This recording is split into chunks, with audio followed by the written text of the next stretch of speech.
kasih banyak teman-teman media yang sudah hadir di sini.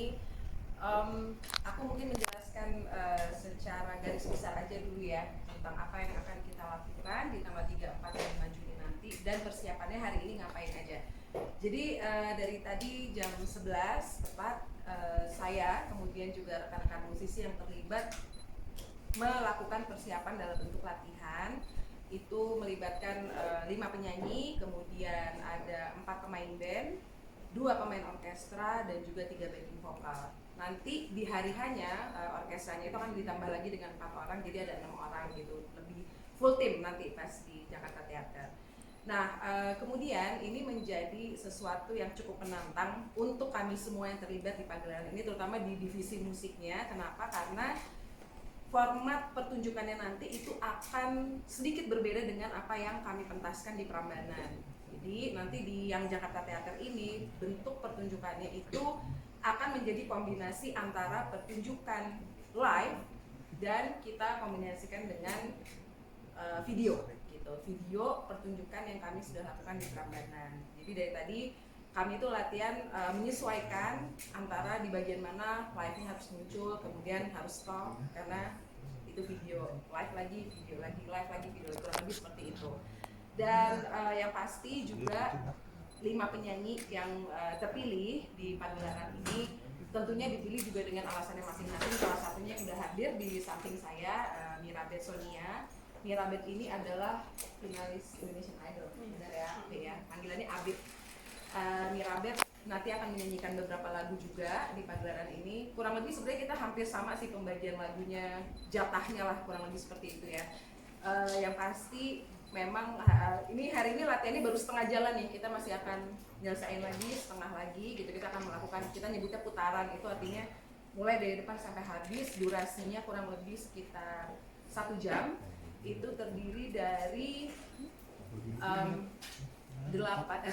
terdiri dari 21 lagu daerah gitu ya, dari ujung Aceh sampai ujung Papua, di mana dibuka oleh lagu tanah air dan ditutup dengan lagu tanah air juga. Kurang lebih seperti itu mungkin yang bisa saya jelaskan ke teman-teman sekalian. Mas Kin, mungkin ada sendiri keterlibatannya mungkin seperti apa? Aku masuk ke dalam proyek ini lumayan agak di pertengahan ya, karena mulai dari bulan Januari, jadi aku relatif baru gabung di pertengahan. Dan pasti tantangannya sih untuk penampilan yang akan dilakukan tanggal 3, 4, 5 nanti itu perbedaan venue-nya sih sebenarnya. Karena saat di Jogja itu venue-nya tuh sangat buat kita performa tuh apa ya, karena sakral gitu ya. Di Prambanan ada kasih kita yang lebih berbeda gitu. Gimana kita bisa bawa itu di panggung yang nanti kita akan lakukan pertunjukannya, gimana caranya kita bisa kasih energi yang sama gitu sih kalau dari aku.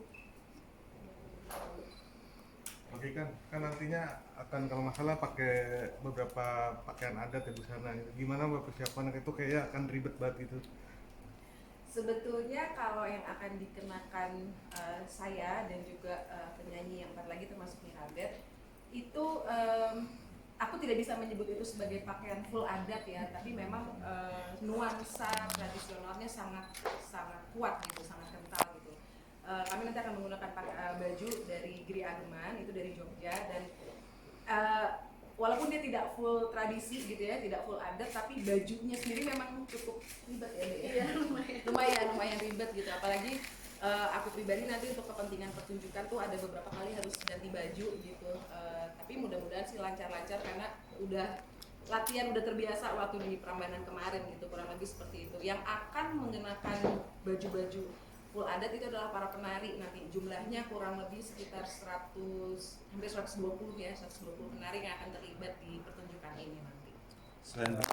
Kalau pemilihan dari kostumnya seperti apa prosesnya? Kan banyak kan, kalau seperti kita lihat dari Nusa banyak banget gitu. Pemilihan seperti apa? Itu yang pertama. Dan yang kedua, kan ada 21 lagu ya. Ini nanti tektokannya dipecah-pecah atau full album? Nah, terus pemilihannya seperti apa? Memilih 21 lagu itu yang kedua. Dan yang ketiga kalau nggak salah, bahkan koreo juga di sini ya. Enggak, saya musik director. Nah, Ini pengalaman baru atau gimana sih Mbak, menampilkan kalian sebagai sosok yang baru di panggung ini? Ya, oke, mungkin aku mulai dari pertanyaan pertama dulu ya, pemilihan kostum seperti itu ya. Kalau penari sudah jelas kita memilih kostum itu sesuai dengan tarian yang dibawakan dan harus mewakili daerahnya gitu. Artinya kasarnya gini, kalau orangnya diem aja cuma pakai baju itu dia nggak nari, orang udah tahu ini pasti dari daerah ini gitu ya. Apalagi kita orang Indonesia, kita pasti secara garis besar kita tahu lah gitu dari mana. Itu kalau untuk penari. Kemudian kalau untuk penyanyi, kami memang kostumnya itu memilih khusus desainer lokal gitu. Harus desainer lokal. Nanti yang cowok-cowok akan pakai baju dari Watirta, yang perempuan kami akan pakai baju dari Gri Arman. Nanti juga kita akan bekerja sama juga dengan IGNI gitu ya, ada tampilan khusus lah, special performance kurang lebih seperti itu. Kemudian melanjutkan lagi tadi ke pemilihan lagunya seperti apa sih gitu. Jadi memang ini satu tantangan yang cukup berat untuk saya pribadi gitu ya, karena Indonesia itu sangat kaya gitu, dan kalau kita bicara satu daerah aja, misalnya Jawa Tengah misalnya gitu, itu kalau kita mau ngulik lagu daerah atau lagu Nusantara dari Jawa Tengah gitu ya, itu pilihannya ada banyak banget gitu. Cuman saya kan harus menjahit ini sebagai satu harmonisasi gitu ya. Jadi tentunya pemilihan itu ada banyak sekali faktor penentunya gitu. Salah satunya saya harus paham betul liriknya bercerita tentang apa gitu. Bahkan saya melakukan research cukup mendalam gitu, lagu ini diciptakan sama siapa gitu, kemudian apa inspirasi di balik lagu itu. Jadi nggak bisa sembarangan nyomot gitu ya. Satu, kedua, di luar urusan ini saya juga harus memastikan bahwa ini adalah lagu-lagu yang cukup familiar gitu, karena gimana pun juga penikmat musiknya itu kan nanti penontonnya itu katakanlah orang awam gitu ya. Jadi paling nggak harapannya setidaknya tuh mereka bisa ikut nyanyi bareng aja, itu aja udah cukup buat saya gitu. Jadi memang penentuan 21 lagu yang bisa cukup mewakili seluruh provinsi yang ada di Indonesia tentunya bukan pekerjaan yang mudah gitu ya, dan itu pun sempat ada beberapa part daerah tuh yang diganti, kayaknya bukan lagu ini, kayaknya pakai lagu ini aja, kayaknya bukan lagu ini, pakai lagu ini aja gitu. Dan untuk persiapan itu sendiri kurang lebih saya ngerjain itu dari akhir November, kelar itu di Januari, jadi kurang lebih 2 bulan gitu. Kemudian lanjutkan lagi pertanyaan yang berikutnya, apa sih tantangannya